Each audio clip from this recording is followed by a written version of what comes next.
So yeah, I got a new hairstyle. Rocking it. I think I look nice.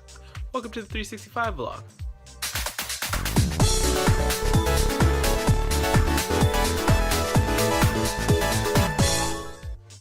So hello people, today is March 15th, 2016, day 75 of the 365 vlog, and talk about some serious stuff. Starting off with a recap of my day, I've actually been keeping up with my workouts pretty nicely for the past 2 days, so that's a plus. I actually got some artwork done and some story writing done, and I might work on some chapters tomorrow if I can get a good start to the day, which is looking like it might be a thing if I get to sleep on time. But yeah, that sounds like it's going to be awesome. At least I think it will be, or I hope it will be, yeah. Also, sorry for the congestion. It is because it is almost allergy season, so a majority of these vlogs will sound like I have this kind of voice when I actually don't. But it's just what happens and goes with the season. It actually is kind of annoying. I'm not going to enjoy this. But the show must go on. So today's topic of the day is, funnily enough, going to be something that I like. Duh. But I'm going to be talking today about drug shows. Yeah, I know it's a little bit weird, but let's get into it. What I mean about drug shows, or what I want to talk about, is the implications that they have to the viewers when they're watching them.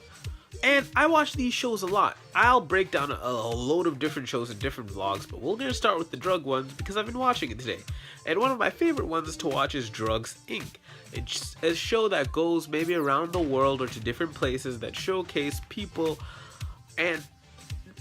involved in the drug trade, and it shows each steps. It shows the suppliers, it shows the dealers, and it shows the users, and it shows them all and how the process goes through and what everyone has to do, where the product comes from till it gets to the person who uses it.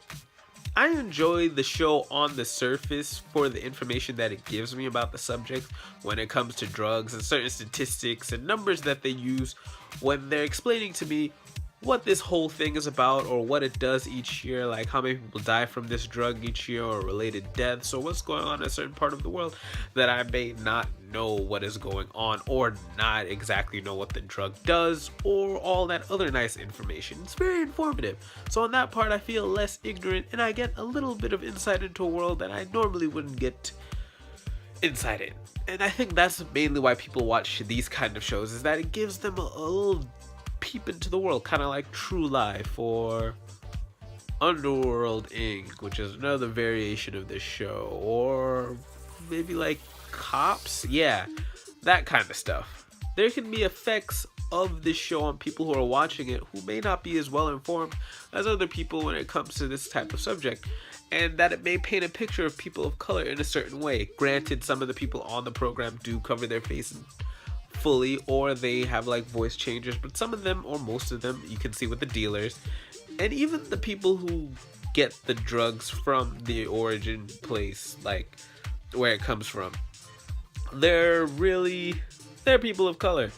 And the people who are users generally also maybe tend to show to be people of color, but also tend to be white people as well. And I feel like, as it is good to inform people about how this all happens and using all the raw facts, in another way it can paint a light of people that necessarily isn't positive. Granted, it is the reality of the situation. It just perpetuates a stereotype even more. And I think it's another interesting fact that it's on Nat Geo, just because they're National Geographic and they deal with the wild and whatnot. So it's like humans or these people of color are all animals, and we have to observe them in their habitat and all this. And I don't know, I feel like it can have some negative effects. I think one of the parts that, I guess because it tries to be an objective show, it humanizes the people a little bit, but I guess since they don't ever go into their backstory and they just follow them as they are in the moment, you don't get the attachment of any of the people because they're just people doing their job in the drug trade. So that takes away that element, but it would be better if we had, I don't know, different shows. But drama is the best thing on TV, and I guess that's why I enjoy watching it to some degree, to learn about like what these people do, because I'll never actually be a drug dealer. Contrary to my skin color, it's not actually going to happen. So that's one of the things that I've just gotta live with. gladly. But yeah, I think it's a really good show. Other than that, I was just pondering some of the negative effects that it could have if you look at it a little more deeper and what it could say to someone else. My thing that I've always wondered though while watching the show is, how do these guys, first of all, find these drug people, two, get close enough to like film them, and how do they who are these people filming?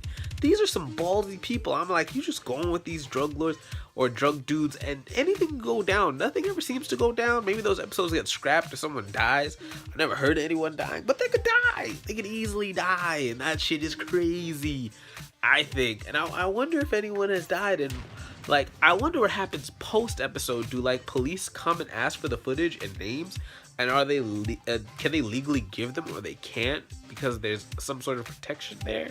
I wonder, because I feel like after the episode's done, they could just show it. They've met these guys. They know a lot of the things about them and where they are, and they could just easily just tell the cops. So that's another thing that just remains a mystery to me in the show that I'll never know. Like, they should make a show about that.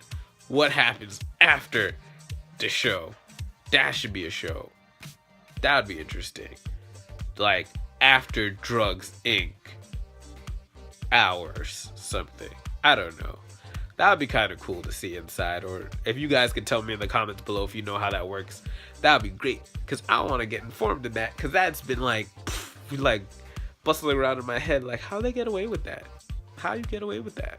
Y'all should go to jail. Has like 10 keys of crack on the floor. Like, really? Yeah guys, that's the end of my video. I hope you enjoyed it on drugs. I'll talk a little more about these different types of shows as they come into my head and then I watch them, and yeah, I enjoy talking about them. But if you made it to this end of the video, like this video because you don't do drugs. Yeah, and also if this is your first time seeing my face, this will not be the last because I make new videos every day, even though I look different today. But yeah, question of the day was the question earlier. I hope you know the answer. I'd love to know what it is. But yeah, I'm Vandal. Keep it 365, people, and I will see you tomorrow with another video. Peace. Boy.